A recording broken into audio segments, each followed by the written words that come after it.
महाराज जी, जैसे कि आपने बताया निंदा और क्रोध से बचें, ये पाप के कारक हैं। जैसे तैसे निंदा पर तो काबू पा रहे हैं, लेकिन यदि किसी बात को सुनकर क्रोध आ जाए, भगवान और आपकी याद करते हुए भी उस पर नियंत्रण कैसे करें? जैसे हम चाहते हैं कि आप हमारे साथ ऐसा बर्ताव करें, आप उसके विपरीत करेंगे, हमें क्रोध आ जाएगा।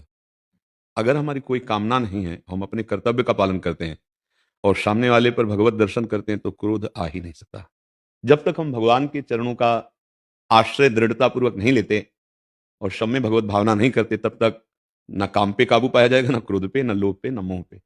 सामने वाला अगर कोई भी हमारे प्रति प्रतिकूल व्यवहार कर रहा है, वो मेरे कर्म से प्रेरित है। मेरा कर्म दंड देने के लिए आया, इसलिए गाली दे रहा, प्रतिकूलता कर रहा है।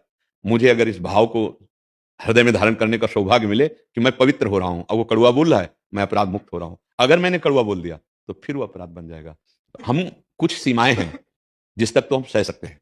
यदि हमारे कोई धर्म का नाश करने के लिए, यदि कोई हमारे गुरु की अवहेलना हमारे सामने कर रहा है, हमारे इष्ट की निंदा कर रहा है, फिर हम नहीं सहन करेंगे कि हम इतने तक तो क्षमा कर देंगे। इसके बाद हमारे गुरु का कोई अपमान कर, हम कहते क्षमा, धिक्कार हमारे जीवन को। हमारे इष्ट की कोई निंदा कर, हम कहते क्षमा है। हमारे राष्ट्र पे संकट आ रहा, हम कहते क्षमा।